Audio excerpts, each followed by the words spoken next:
बालक महाशय प्रथम करंती पुस्तक तार 15 अध्याय 42, 43, 44 पद पाठ कर साहाय्य करेंगे। प्रथम करंती 15 अध्याय 42, 43 और 44 पद पाठ कर साहाय्य करेंगे।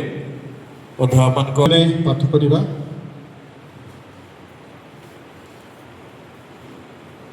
मृतमानंकर पुनरुत्थान मध्य से प्रकार क्षय गुणा जाए, अक्षय हो उत्थित हुए, अनादर गुणा जाए, गौरवान्वित हो उत्थित हुए, दुर्बलता गुणा जाए, सबल हो उत्थित हुए, प्राकृतिक शरीर गुणा जाए, आत्मिक शरीर उत्थित हुए। यदि प्राकृतिक शरीर अच्छी तेरे आत्मिक शरीर सुधा अच्छी।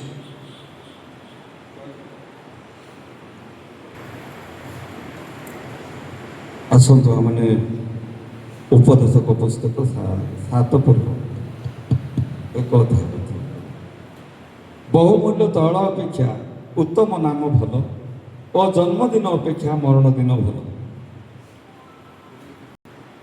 भोजगृह को जीवाठार विलाप गृह को जीवार भल, कारण ताहा समुदाय मनुष्यर शेष गति और जीवित लोक तहिरे मनोयोग कर। शोक सभार उपस्थित आम उत्कल बाप्टिस्ट मंडली सम्मेलन प्रत्येक मुख्य कर्मकर्तागण बालकगण पुणी ख्रीष्ट विश्वासी विश्वासिनी प्रत्येक को प्रभु जीशुख्रीष्ट बहुमूल्य नाम नमस्कार जनाए। नमस्कार। आसतु आम अध्ययन करवा आयुब तार 14 अध्याय 1, 2 पद एवं 5 पद। तहिरे परि उल्लेख करा जाए, स्त्री जात मनुष्य अल्पायु व दुखरे परिपूर्ण, से पुष्प तुल्य प्रस्फुटित हो कटा जाए, मध्य से छाया तुल्य बही जाई स्थिर न थाए। आउ तुम्भे एहीपरि जनक उपरे कौन आपना दृष्टि रखुअछ व आपना निकट को विचारार्थे कौन मते आणुअछ। 5 पद।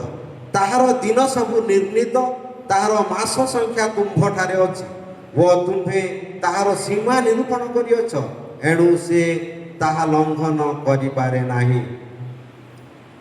जगत मध्य रहिले अली अलही रहिले, पितामाता ठार स्नेह आदर पाइले, कनिष्ठ पुओ हिसाब से अनेक प्रेम स्नेह निश्चित भाव में परिवार मध्य समस्ते देइथिबे।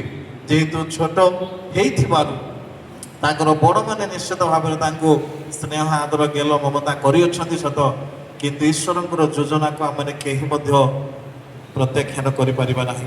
कारण ईश्वरंकर योजना तांकर निर्मित समय आमान निमंते नितांत गोटे निर्दिष्ट सीमा रखिअछि। तेणु जगत त्याग करवा आमानकर नितांत रही। ए जगत त्याग करी एक स्वर्गीय धाम प्रवेश करवा आमानकर निमंते रही। तेणु आम मन रखु बाबू राहुल अवश्य से टिके आगु चलीगले, किंतु से पथर पथिक आम समस्ते अटु। केउ दिन काहारी दिन निरूपण करा से दिन से केबे मध्य अन्यथा हो पारे तापाई जेकोसी माध्यम से जगत त्याग कर, किंतु आमने भरोसाहीन नहु। निश्चित भाव में आमर भरोसा रही ईश्वर नितांत तांको सहित अनंत काल बसवास करने निमंते आमर जीवदशा सीमित समय प्रदान कर। तेणु प्रभु आ बहुल भाव में दुखी संतप्त परिवार को स्वर्गीय सांत्वना प्रदान करंतु। से आम निकट को आसी न पारे, किंतु निश्चित भाव में आम साक्षात करवा वाक्य आमको सही प्रकार परामर्श कर। तेणु प्रभु परिवार को तांको वाक्य दे बहुल भाव में आशीर्वाद करंतु। समय जदि परिवार तरफरु किछि संक्षिप्त साक्ष्य रही अछि ताहले अल्प समय आमने सुजोग प्रदान करिवु। 2-3 मिनिट भितर आपण माने साक्ष्य प्रदान करें।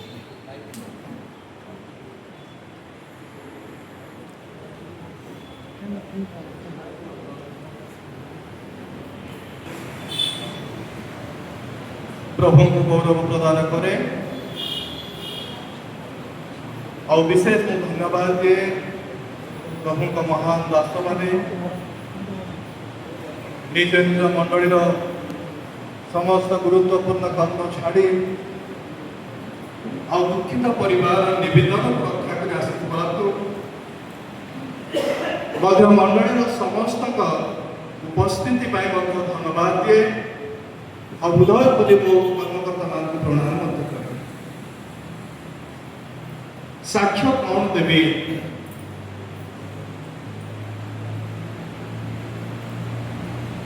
ସ୍ୱର୍ଗତ ରାହୁଲ ପ୍ରଧାନଙ୍କର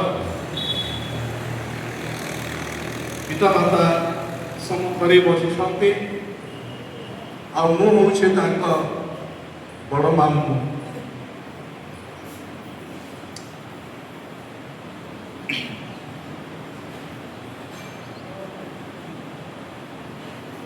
ପ୍ରଥମେ କହିବାକୁ ଚାହେଁ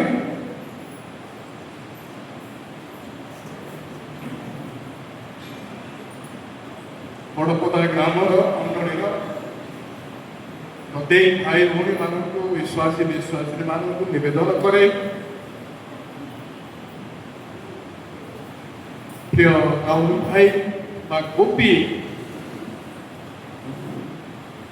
କୌଣସି କଥାବାର୍ତ୍ତାରେ ବ୍ୟବହାରରେ ଯଦି ଭୁଲ କରିଛନ୍ତି ତାହେଲେ ଖ୍ରୀଷ୍ଟଙ୍କ ପ୍ରେମ ଗୁଣରେ କ୍ଷମା କରିବେ। କାରଣ ଯୌବନ ଅବସ୍ଥା କହିବାରେ ଭୁଲ ଥିବ, ଚଞ୍ଚଳ ମନ, ତାଙ୍କର ସେଇ ଭାଷା, ତାଙ୍କର ସେଇ ବାକ୍ୟ, ତାଙ୍କର ସେଇ ଚଗଲାମୀ ବିଷୟରେ ମନ ଧରିବେ ନାହିଁ, ମନକୁ ନେବେ ନାହିଁ, କ୍ଷମା କରିବେ। ଗୋପୀ ମୋର ନିଜ ଭଣଜା, ସବୁଠୁ ସାନ ପୁଅ, ବହୁତ ଗେଲରେ ବହୁଥିଲେ ମଧ୍ୟ ଯୁବା ପୁଅ, ଜଗତ ବିଷୟରେ ଜାଣନ୍ତି ନାହିଁ, ସମାଜ ବିଷୟରେ ଜାଣନ୍ତି ନାହିଁ, ଆଉ ବୈବାହିକ ବିଷୟ ସେ ଜାଣିନଥିଲେ। ଅଳ୍ପ ବୟସ, ଜଣେ ଉଚ୍ଚ ଶିକ୍ଷିତ ମଧ୍ୟ ଚାକିରି କରୁଥିଲେ ମଧ୍ୟ କେବେ ନିଶା ପାଣି ବ୍ୟବହାର କରିନାହାନ୍ତି। ଏକ ଆଦର୍ଶ ଯୁବା କହିବି ମୁଁ। ଆଉ ତାଙ୍କର କଥା ଭାଷାରେ ଯଦି ଆପଣମାନେ ପରୀକ୍ଷା କରିଥିବେ, ସେ ସବୁବେଳେ ହସି ହସି ହିଁ କହୁଥିବେ।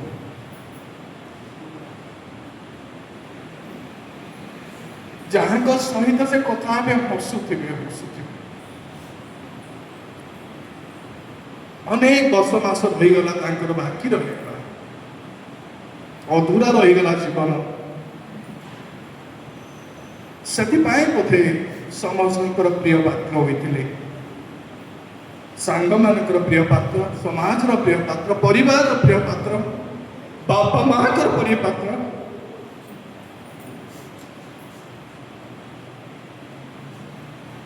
ତାଙ୍କ ମନର କଥାରେ ପରକୁ ଆପଣାର କରିପାରୁଥିଲେ, କେବେ କାହାକୁ ଦୁଃଖ ଦେଲା ବୋଲି ବ୍ୟବହାର ସେ କରିନାହାନ୍ତି। ସରିଗଲା ତାଙ୍କ ଜୀବନ।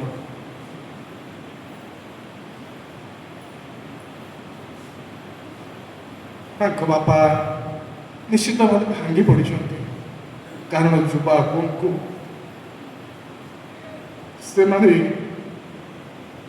ଅଦିନରେ ହରେଇ ଦେଇଛନ୍ତି। ଆଉ କିଛି ଦିନ ପରେ ତାର ବିବାହ କାର୍ଯ୍ୟ ଥିଲା, କିନ୍ତୁ ପ୍ରଭୁଙ୍କ ଯୋଜନା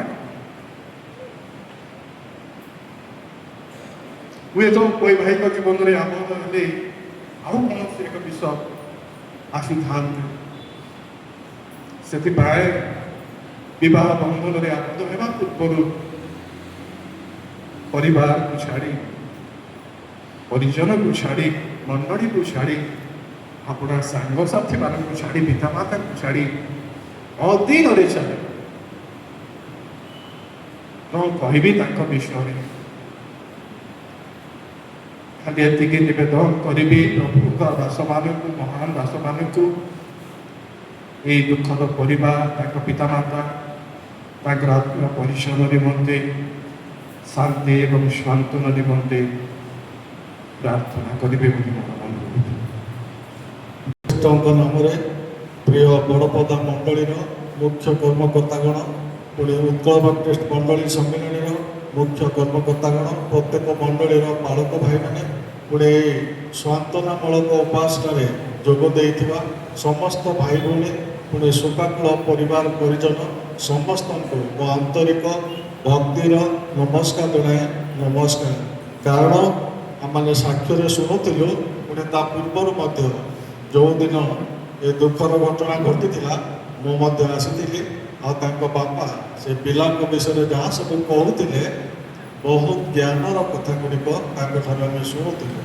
କାରଣ ଆତ୍ମିକ ଜ୍ଞାନ ନଥିଲେ ସୁନ୍ଦର ଚିନ୍ତା ମନରୁ କେବେ ବାହାରିବ ନାହିଁ।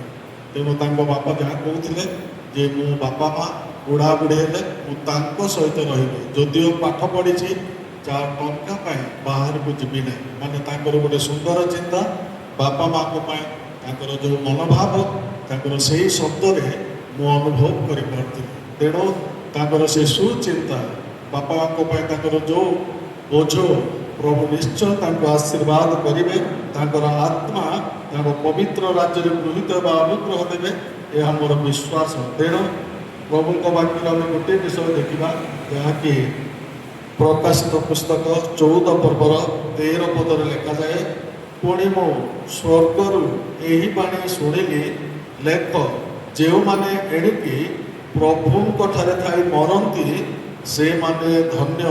ହଁ, ଆତ୍ମା କହୁଅଛନ୍ତି ସେମାନେ ଆପଣା ଆପଣା ପରିଶ୍ରମରୁ ବିଶ୍ରାମ ପ୍ରାପ୍ତ ହେବେ, କାରଣ ସେମାନଙ୍କର କର୍ମ ସେମାନଙ୍କର ଅନୁବର୍ତ୍ତୀ ହେବ। ଯେଉଁମାନେ ଆମେ ବଞ୍ଚିଛୁ ଆମ ପାଇଁ ଏହା। ଆଉ ବର୍ତ୍ତମାନ ଯେଉଁ ଯୁବକ ଯାହାର ନାମ କି ଆମମାନେ ଦେଖୁଛୁ ଯେ ସ୍ୱର୍ଗତ ରାହୁଲ ପ୍ରଧାନ, ସେ ବର୍ତ୍ତମାନ ଜଗତରେ ନାହାନ୍ତି। ଆଉ ଏ ଜଗତରୁ ଛାଡ଼ି ବାପା ମାଙ୍କ କୋଳରୁ ଛାଡ଼ି ସେ ବର୍ତ୍ତମାନ ପ୍ରଭୁଙ୍କ କୋଳରେ ଅଛନ୍ତି। କାରଣ ପ୍ରଭୁ ଦେଇଥିଲେ ଆଉ ଥରେ ପ୍ରଭୁ ତାଙ୍କ କୋଳକୁ ନେଇଗଲେ। ଆମେ କେବେ ମଧ୍ୟ ଆଉ ତାଙ୍କୁ ଫେରି ଏ ଜଗତକୁ ଆଣିପାରିବା ନାହିଁ। କିନ୍ତୁ ଗୋଟିଏ ଭରସା ଆମର ଅଛି, ଯେଉଁମାନେ ପ୍ରଭୁଙ୍କ ଠାରେ ଥାଇ ମରନ୍ତି ସେମାନେ ଧନ୍ୟ। କାହିଁକି ଧନ୍ୟ ହେବେ? କାରଣ ସେମାନଙ୍କର ଉତ୍ତମ କର୍ମ ସେମାନଙ୍କର ଅନୁବର୍ତ୍ତୀ ହେବ। ଏଥିପାଇଁ ସେ ବିଶ୍ରାମ ପ୍ରାପ୍ତ ମନୁଷ୍ୟ ବା ଅନୁଗ୍ରହ ପାଇପାରିବ। ଏଣୁ ଯେଉଁମାନେ ଜଗତରେ ଅଛୁ ଆମର କର୍ତ୍ତବ୍ୟ ଆମମାନେ ବର୍ତ୍ତମାନ ଶିଖିବା ଦରକାର। କାରଣ ପ୍ରଭୁଙ୍କ ବାକ୍ୟରେ ଗୀତ ସଂହିତା 90 ଗୀତର 12 ପଦରେ ଆମେ ଦେଖୁଛୁ ଆମମାନେ ଏଇ ଜଗତରେ ଅଛୁ, ଆଉ ଏ ଜଗତରେ ଯେତେ ଦିନ ବଞ୍ଚିଛୁ ପ୍ରଭୁ ଆମମାନଙ୍କର ପ୍ରତିଦିନର ଯାହା ଆମେ ବୁଝିପାରିବୁ ଆମମାନଙ୍କୁ ଗଣନା କରିବା ପାଇଁ ଶିକ୍ଷା ଦିଅ। ଆଜିର ବଞ୍ଚିବା ପ୍ରଭୁଙ୍କ ପାଇଁ ନା ଜଗତ ପାଇଁ? ଆଜି ଯଦି ଆମମାନଙ୍କୁ ପ୍ରଭୁ ଜୀବନରେ ବଞ୍ଚେଇଛନ୍ତି ଆମେ କେବଳ ସାଂସାରିକ ଭାବରେ ବଞ୍ଚିବା ପାଇଁ ନା ଆଜିର ବଞ୍ଚିବାରେ ପ୍ରଭୁଙ୍କ ପାଇଁ ଆମେ ଯଦି କିଛି କରୁଛୁ ତାହା ହିଁ ଚିନ୍ତା କରି ଶିକ୍ଷା ପ୍ରାପ୍ତ ହେବା ଦରକାର। ଏଣୁ ଜୀବନରେ ବଞ୍ଚିଥିବା ପ୍ରିୟ ଶୋକାକୁଳ ପରିବାରର ବାପା ମା, ତାର ଭାଇ ବନ୍ଧୁ ଆଉ ଯେଉଁମାନେ ଅଛନ୍ତି ଆମମାନେ ଏଇ କଥା କେବଳ କହିବୁ, ପ୍ରଭୁ ସେମାନଙ୍କ କୋଳରେ ଏକ ଉତ୍ତମ ପିଲାକୁ ଦେଇଥିଲେ ଆଉ ପ୍ରଭୁ ଦେଇଥିଲେ, ପ୍ରଭୁ ନେଇଛନ୍ତି। କାରଣ ଆମମାନେ ଧର୍ମଶାସ୍ତ୍ର ଦେଖୁଛୁ ଯେ ପ୍ରଭୁଙ୍କର ବାକ୍ୟରେ କୁହାଯାଏ ସନ୍ତାନଗଣ ସଦାପ୍ରଭୁଙ୍କର ଦତ୍ତ ଅଧିକାର, ଗର୍ଭଜାତ ଫଳ ସଦାପ୍ରଭୁଙ୍କର ଦତ୍ତ ପୁରସ୍କାର। ଅର୍ଥାତ୍ ପ୍ରଭୁଙ୍କ ଠାରୁ ପୁଅ ଝିଅ ଆମମାନେ ପାଇଥାଉ। ଆଉ ଯେଉଁ ପ୍ରଭୁ ଦେଇଥିଲେ ସେହି ପ୍ରଭୁ ଆଉ ଥରେ ତାଙ୍କ କୋଳକୁ ନେଇଯାଇଛନ୍ତି। ତେଣୁ ଯଦିଓ ଜଗତର ବାପା ମାଙ୍କର କୋଳ ଆଜି ଶୂନ୍ୟ ହୋଇଛି, କିନ୍ତୁ ଯିଏକି ସ୍ୱର୍ଗର ପିତା ପରମେଶ୍ୱର ଆଉ ସେ ପୁଅକୁ ତାଙ୍କ କୋଳରେ ବସିବା ପାଇଁ ଅନୁଗ୍ରହ ଦେଇଛନ୍ତି, ଏହି ବିଶ୍ୱାସ ଜଗତର ବାପା ମା ଭାବରେ ଭାଇ ଭଉଣୀ ଭାବରେ ଯେଉଁମାନେ ଅଛନ୍ତି ସେମାନେ ବିଶ୍ୱାସ କରିବା ଦରକାର। କାରଣ ପ୍ରଭୁଙ୍କ ବାକ୍ୟ ମାନେ କହେ ପ୍ରଥମ Thessalonians 4 ପର୍ବର 18 ପଦରେ ଏ ସମସ୍ତ ବାକ୍ୟ ଦ୍ୱାରା ତୁମମାନେ ପରସ୍ପରକୁ ସାନ୍ତ୍ୱନା ଦିଅ। କାହିଁକି? ଯେଉଁ ସମସ୍ତ ବାକ୍ୟ ଗୁଡ଼ିକ ପବିତ୍ର ଆତ୍ମା ଆମମାନଙ୍କ ପାଇଁ ଲିପିବଦ୍ଧ କରିଛନ୍ତି ଗୋଟିଏ ଶୋକାକୁଳ ପରିବାର ନିମନ୍ତେ ସାନ୍ତ୍ୱନା ଦେବା ପାଇଁ, ପୁଣି ଗୋଟେ ଦୁଃଖିତ ପରିବାରକୁ ସାନ୍ତ୍ୱନା ଦେଇ ସେମାନଙ୍କୁ ଉତ୍ସାହିତ କରିବା ପାଇଁ ଏ ସମସ୍ତ ବାକ୍ୟ ଆମମାନଙ୍କୁ ଦିଆଯାଇଛି। ତେଣୁ ଏ କଥା ଆମେ କହିବା, ଯେଉଁମାନେ ଖ୍ରୀଷ୍ଟଙ୍କ ଠାରେ ଥାଇ ମରିଅଛନ୍ତି ସେମାନେ ପ୍ରଥମରେ ଉଠିବେ। ଯେଉଁମାନେ ଜୀବିତ ଅବସ୍ଥାରେ ଆମେ ଅଛୁ, ଆମେ ଯଦି ଆମେ ଖ୍ରୀଷ୍ଟଙ୍କ ଠାରେ ଅଛୁ ଆମେ ଧନ୍ୟ ହେବା। କାହିଁକି ଧନ୍ୟ ହେବା? ଆମେ ସେ ପିଲାର ଉତ୍ତମ ଗୁଣ ଆଉ ତାର ସାକ୍ଷ୍ୟ ଗୁଡ଼ିକ ମଧ୍ୟ ଆମମାନଙ୍କର ବାଳକ ଭାଇଙ୍କ ଠାରୁ ଶୁଣୁଥିଲୁ। ଏଇଭଳି ଭାବରେ ତାଙ୍କ ସାକ୍ଷ୍ୟ ସେ ଦେଉଥିଲେ। ଆଉ ତାଙ୍କର ଉତ୍ତମ ବିଷୟ ଆଉ ପ୍ରଭୁଙ୍କ ଠାରେ ତାଙ୍କର ଜୀବନ ଯଦି ଅଛି, ସେ ଏଇ ଦୟା ପାଇବ ଯେ ପ୍ରଥମରେ ଉଠିବା ଅନୁଗ୍ରହ ପାଇବ। ଆଉ ପ୍ରଥମରେ ଉଠିଲେ କି ପ୍ରକାର ଆଶୀର୍ବାଦ ଉଠିବା ଲୋକମାନଙ୍କ ପାଇଁ ଅଛି। ଆମମାନେ ପ୍ରକାଶିତ ପୁସ୍ତକ 20 ପର୍ବରେ ଦେଖୁଛୁ, ଯେଉଁମାନେ ପ୍ରଭୁଙ୍କର ଥାଏ ମରିଛନ୍ତି ଆଉ ପ୍ରଥମରେ ଉଠିବେ, ସେମାନଙ୍କର ଅନୁଗ୍ରହ ଏ ପ୍ରକାର 20 ପର୍ବର 4 ପଦ 5 ପଦ 6 ପଦ ଯଦି କୌଣସି ପିଲାମାନେ ଅଛନ୍ତି ପଢ଼ିଦେବ। ପ୍ରକାଶିତ ପରେ ମୁଁ ସିଂହାସନ ସମୂହ ଦେଖିଲି, ସେହି ସବୁ ଉପରେ କେତେକ ବ୍ୟକ୍ତି ଉପବେଶନ କଲେ, ସେମାନଙ୍କୁ ବିଚାର କରିବାର କ୍ଷମତା ଦିଆଗଲା। ଆଉ ଯୀଶୁଙ୍କ ସାକ୍ଷ୍ୟ ଓ ଈଶ୍ୱରଙ୍କ ବାକ୍ୟ ନିମନ୍ତେ ଯେଉଁମାନଙ୍କର ମସ୍ତକ ଛେଦନ ହୋଇଥିଲା, ପୁଣି ଯେଉଁମାନେ ସେହି ପଶୁକୁ ବା ତାହାର ପ୍ରତିମାକୁ ପ୍ରଣାମ କରିନଥିଲେ ଓ ତାହାର ଚିହ୍ନ ଆପଣା ଆପଣା କପାଳରେ ଓ ହସ୍ତରେ ଧାରଣ କରିନଥିଲେ, ସେମାନଙ୍କର ଆତ୍ମାମାନଙ୍କୁ ଦେଖିଲି। ସେମାନେ ଜୀବିତ ହୋଇ ଖ୍ରୀଷ୍ଟଙ୍କ ସହିତ 1,000 ବର୍ଷ ପର୍ଯ୍ୟନ୍ତ ରାଜତ୍ୱ କଲେ। ଅବଶିଷ୍ଟ ମୃତ ଲୋକମାନେ ସେହି 1,000 ବର୍ଷ ଶେଷ ନ ହେବା ପର୍ଯ୍ୟନ୍ତ ଜୀବିତ ହେଲେ ନାହିଁ। ଏହା ହିଁ ପ୍ରଥମ ପୁନରୁତ୍ଥାନ।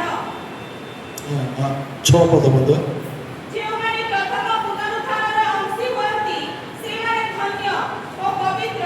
ସେମାନଙ୍କ ଉପରେ ତୃତୀୟ ମୃତ୍ୟୁର କୌଣସି ଅଧିକାର ନାହିଁ, ପରନ୍ତୁ ସେମାନେ ଈଶ୍ୱରଙ୍କ ଓ ଖ୍ରୀଷ୍ଟଙ୍କ ଯାଜକ ହୋଇ 1,000 ବର୍ଷ ପର୍ଯ୍ୟନ୍ତ ତାହାଙ୍କ ସହିତ ରାଜତ୍ୱ କରିବେ।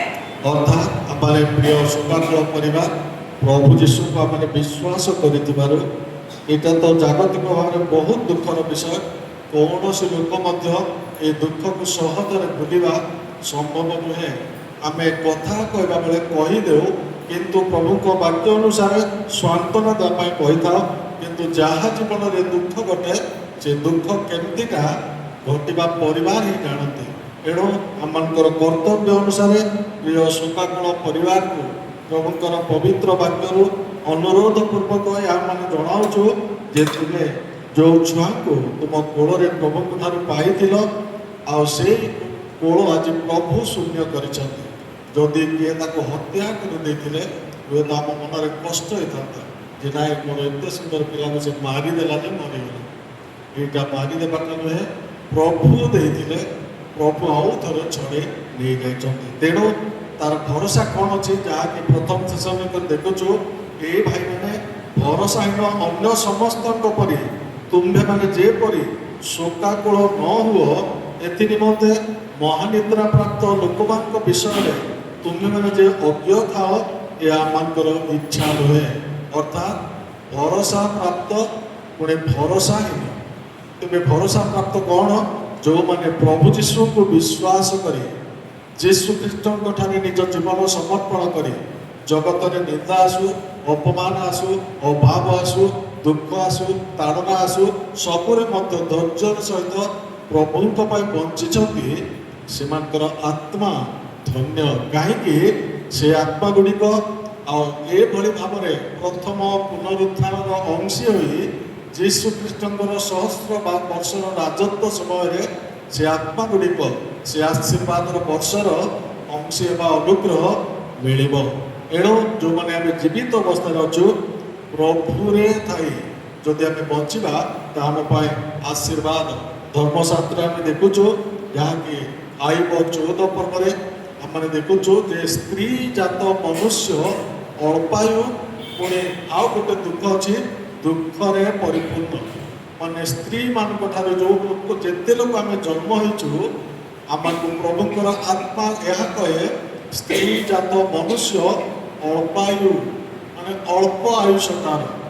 ଆଉ କେବଳ ସେ ଅଳ୍ପ ଆୟୁଷରେ ମଧ୍ୟ ସୁଖ ନାହିଁ, ଦୁଃଖରେ ପରିପୂର୍ଣ୍ଣ।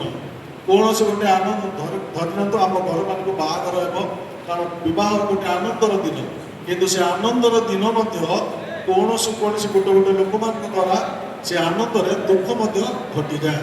କାରଣ ପ୍ରଭୁଙ୍କ ବାକ୍ୟ କହେ, ସ୍ତ୍ରୀ ଜାତ ମନୁଷ୍ୟ ଅଳ୍ପାୟୁ ପୁଣି ଦୁଃଖରେ ପରିପୂର୍ଣ୍ଣ। ଅର୍ଥାତ୍ ସେ ଅଳ୍ପ ଆୟୁଷରେ ମଧ୍ୟ ସବୁଦିନ ସୁଖ ନଥାଏ। ଆମେ ସୁଖ ଏବଂ ଦୁଃଖକୁ ପାଖେ ପାଖେ ରଖି ଏ ଜଗତରେ ବଢ଼ୁଅଛୁ। ଏଣୁ ପ୍ରିୟ ପରିବାର, ଆଜି ଆପଣଙ୍କ କୋଳରେ ଆପଣଙ୍କର କନିଷ୍ଠ ପୁଅକୁ ବା ମାଆର କୋଳରେ ସେ ମାନେ ତା ପେଟରେ ସେ ପିଣ୍ଡ ପଡ଼ିଲା, ଆଉ ତାର ସମୟ ଅନୁସାରେ ଜନ୍ମଗ୍ରହଣ କଲା, ଆଉ ତାପରେ ଯୁବକ ଅବସ୍ଥା ପର୍ଯ୍ୟନ୍ତ ପ୍ରଭୁ ତାଙ୍କୁ ବଢ଼ାଇ ଆଣିଲେ, ଆଉ ତାହା ଥିଲା ଆପଣମାନଙ୍କ ପାଇଁ ଗୋଟେ ସୁଖର ସମୟ।